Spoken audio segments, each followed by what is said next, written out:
Hi again, everybody. My name is Greg Anderson, and this is the Good Timekeeping Show with Greg Anderson. So recently, someone has suggested I do some reviews on my vintage watches. I have, 7 or 8 what I would call vintage watches that aren't readily for sale anymore. And I thought, well, okay, let's look at them. And then I got looking at them, and obviously these two need new batteries. That one's blinking, and that needs a new battery. This one here, the thing is, the display, if I change modes, it kind of gets darker for just a couple of seconds, and then it sort of fades out a little bit. So this one obviously needs a new battery as well. So why don't I, before I get too deep into this, change the battery, show you how that's done. Now, first of all, I guess I should give some disclaimers here, because probably the owner's manual for this says don't try to change the battery yourself. Take this to an authorized repair facility, or at least a professional jeweler, to get this done. I don't know. I've done this many, many times by myself, and I'm not a professional jeweler, and everything's fine. This watch has been going for nearly 40 years. Also, some people are going to say you got to wear gloves. You want to keep the oil from your fingers off of anything that might be inside the watch there. You don't want to get your skin oils inside the watch. I've done this without gloves many, many times. And again, this watch has been running great for year after year after year. But just to try to be a good example, I'm wearing gloves for this procedure, just so there won't be any question about getting my skin oil inside the watch. So the first thing I'm going to do, just to make it a little bit easier, is release this spring bar here. And that will make it easier for me to reach the back of the watch without any trouble. Also, you just want to make sure, that, see, that thing just rolled away just now. Make sure you're working in an area that is well controlled, small enough so if things do roll away, they're not going to get too far away, not going to fall into the carpet and get lost forever. So do be careful about where you're working on your watch, and try to get the right tool for the job. That always helps as well, and you should do okay. Anyway, the first thing I need to do is pop the back off of this watch, and it's nice to have a tool that's made to do that. Here's one. Looks kind of like a pocket knife, but this is something you would buy as a watch tool. And on this particular case, there's a little bit of a notch here in the back, and you can kind of see where I've scratched it up a little bit, having accessed this many times over the several years. But if I just kind of put this in here and pry this up very carefully, I can pop the back off of this watch. Oh, okay. Again, I don't do this often enough that I'm a total expert, but here we go. There we go. Now the back is off. Now, when you get this back off, the first thing you want to be careful of is there's a tiny spring in here. And on different watches, this might be in different locations, but here it's just right there, a little tiny spring. And what that spring does is it makes a connection between the watch pieces inside and here the back of the watch case. So if that spring is gone and you put everything back together, and that connection is not made between the spring and this back of the case, then it's not going to make the beeping sound ever, okay? So you want to make sure you don't lose that spring. With certain watches, that spring is in there in such a way that it won't come off all by itself. But with this one, if I turn the watch over, that spring could just fall out. So I want to make sure that I don't let it fall out, or if it does fall out, I'll be able to put it right back where it is. I have a friend who, he lost that little spring on his watch. And at first you think, oh, that's devastating. Where am I going to find a little replacement spring to put that all back together? He ended up using just a tiny piece of aluminum foil to bridge that gap between this part of the watch and the back of the case. And he was able to have his beep work correctly again. But it's better if you just never lose the spring, so be careful with that. All right, so first I need to release this part that's holding the battery in place. And the best thing to do is either on this side or this other side. Oh, look at that, I can take the entire module out. If I look in here, see, I need to pop that up a little bit. And so I'm going to get a small pin to help me with that. And you want to be pretty careful with this, because here off the side on the right, you can see that is the light for this. And so that looks pretty delicate. I don't want to touch that or have anything happen to that. So here I go. I'm going to put this pin in here to where I can kind of pop this off just like that. And so now this is released. Okay. And there's my battery. And I can probably just drop that off like that. So I need to put a new battery in here. And as always, just making sure the polarity is correct. In this case, the positive side is going to be toward me. And then I just need to situate this back on so that it will snap back into place. And this would probably be easier without wearing gloves. But again, I'm trying to be a good example here. The way that attaches to one side and then kind of snaps over the other side like this. Okay. And there, that's in place now. And if I turn this over, it looks like the module is already active, but we'll deal with that in a moment. Also, well, I see, I'm going to go ahead and slip this back into the case right now. And one thing you got to be careful of is here where the buttons come through the case, sometimes they might have a tendency to compress a little bit while the module is out. So if I push those back out a little bit, make sure the module is able to fit back into its space correctly. And I should be able to just drop that in place.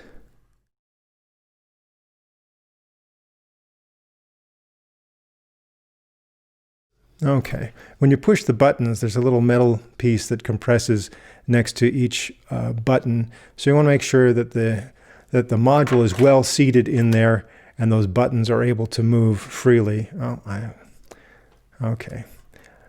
There, I think I got it. So now make sure that spring is back in place, and it did fall out while I was working with it, but it fell out onto my table so I can see where it is. I'm going to pick it up with these tweezers. Okay, and just now, full disclosure, I did lose the spring on the floor when I was trying to fiddle with it, wearing the gloves and doing with the tweezers and all that. So that was very embarrassing. I was literally on my hands and knees. I finally found it. So there's the spring back where it is. Just, you know, a little practical reminder to be careful with this. So all I have to do now that everything is in place is pop this back on. And so if I've got it pretty much where it needs to be, just give it a good squeeze with my fingers, and there, now it's back together. And now I can give you my formal review of this watch. It's the Seiko, what does that say, memo channel, some sort of data bank watch. The actual model is D409-5020. So a little background on this watch. I found this in Hong Kong when I was visiting in 1983. And it was the beginning of a trip I had to Asia at that time. And so I saw a lot of great things in Hong Kong, a lot of great stuff for photography and electronic items, watches, you know, radios, Walkman type stuff, all kinds of neat things. But it was the beginning of my trip, so I decided not to spend all of my souvenir money in Hong Kong. But there were some great things there that I couldn't find in the States, just different kinds of electronics. And some of the prices were much more impressive than what I could find in the States. And so I found this watch, and I really liked it. I didn't buy it at the time, but I had a brother who was in Hong Kong. And so he got it for me a little bit later. And that's how I got this watch. So not necessarily something I've seen or I had seen at the time for sale in the US, but I saw it in Hong Kong. There are some variations of this with different colors. I think you can get it with more of a gold tone instead of this stainless steel. And so this just happens to be the one that I have. So first thing you're gonna do on this, especially when you've just changed a battery, is you're going to press all 4 buttons. So these two and this, including this little recessed one right there. So if you press them all together at the same time, there you go, that's a full reset. And so, okay, there you go. It's just set to 12 o'clock on Friday the 1st. Well, what is that? Okay, if I press this setting button here, hold that down for a second until things start to blink. Okay, now I can set the time. And so, you know, I've got my, you know, atomic time sources here. I'm just going to reset the seconds to 0 there. And then here, minutes, I can go ahead with this button or backward with this button. The actual time right now would be 22 minutes past the hour. And the hour right now is 10 a.m. So I'm going to advance that to 10, and there's a little AM symbol right there. So 10 a.m. Now if I push this button up here, now I can set it to 12 or 24 hour display. If I set that button again, okay, here we go. It is reset to January 1st, 1982. Well, right now the actual date is January 16th, so I'll go ahead to the 16th. Push that. I can stay with January, but if I wanted to go ahead or backwards, just use these buttons on the bottom for that. And 1982, well, no, we're not in 1982. I got to go ahead all the way to 2021, or maybe I can just go backwards the other direction. 82. Oh, look at that, 22. Okay, so here's something I just, I realized this a long time ago, but now I really have to deal with it. Okay, this watch must have first been on sale in the year 1982. And they gave it a 40-year or 41-year range so that it was pre-programmed to tell you the day of the week based on the date, all the way from the year 1982 up until the year 2022, which means I've only got a little less than 2 years before this watch would be obsolete because it can't show me the date past the year 2022. But I found a good workaround for that.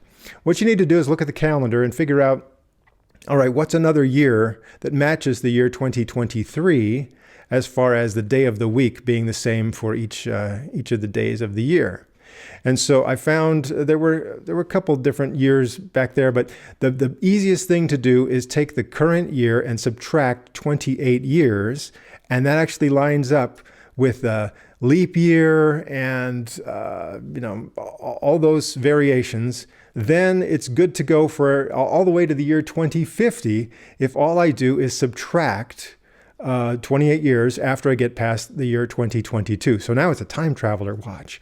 And actually, I need to make it 1993 if I want to do that right now. So back 28 years from now. So now if I go back to normal, okay, Saturday the 16th, which happens to be the same as, the current year 2021.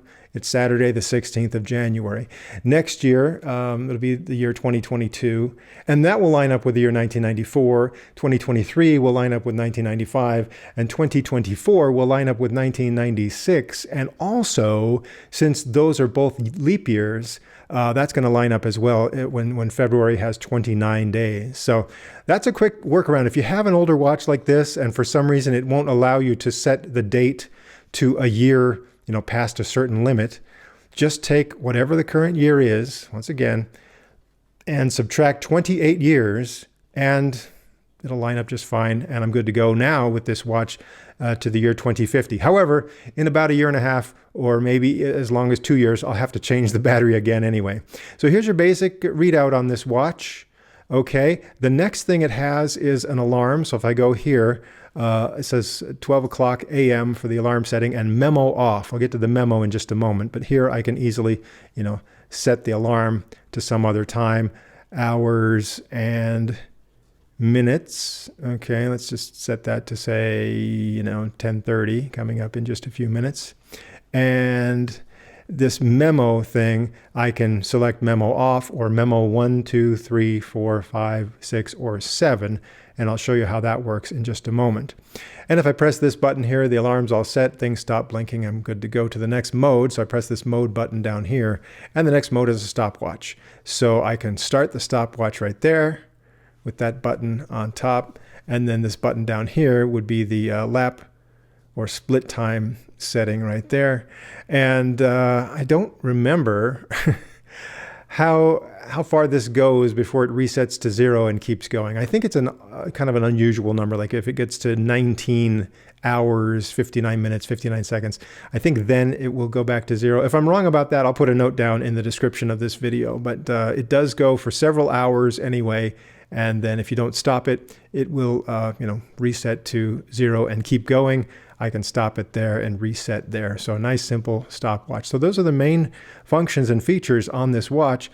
Pretty straightforward. Now, right here, you can see that the alarm is set.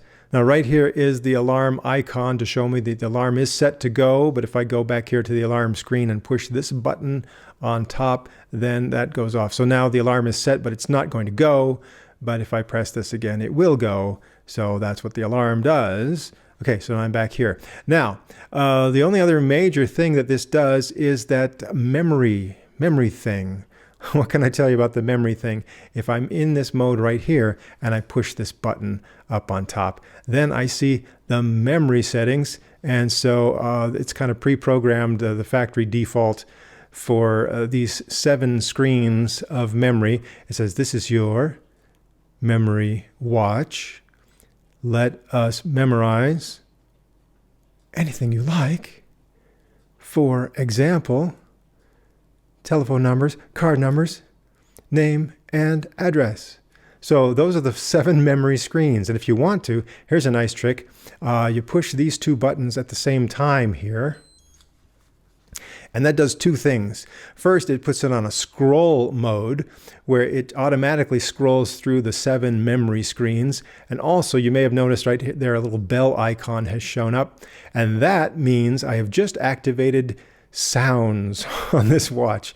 So that's the thing. If you want this watch to make a sound every time you change modes or almost every time you press a button, then you would, again, press those 2 buttons together to activate the sound icon there. And also that will activate the hourly chime. So every hour on the hour, you get a little bit of a beep when you do that. It also starts this scroll mode, which you can stop by pressing let's see, press that same button up there. Okay, that to stop the scrolling. So now as I push buttons, I get a button every time. Plus, again, the hourly chime, and that's what that icon means. If I want to silence that, just, again, push those 2 buttons at the same time. And now, when I push the buttons to scroll through the modes and to start and stop the stopwatch, again, there's not going to be a little beep every time I do that. Now, when it comes to those memory screens, if I push that, I go to this one, and now I can change what's in there. And you got to remember, this is from the early 1980s, so you didn't have a smartphone with you and a lot of electronic devices to remember things for you. So what you do, okay, I just held this button down, and now that's blinking. And now you can see down here, you can select any one of these characters to be there. So if I want to change this to something else, like if I say this is the G, and then I push this to scroll to the next one, O.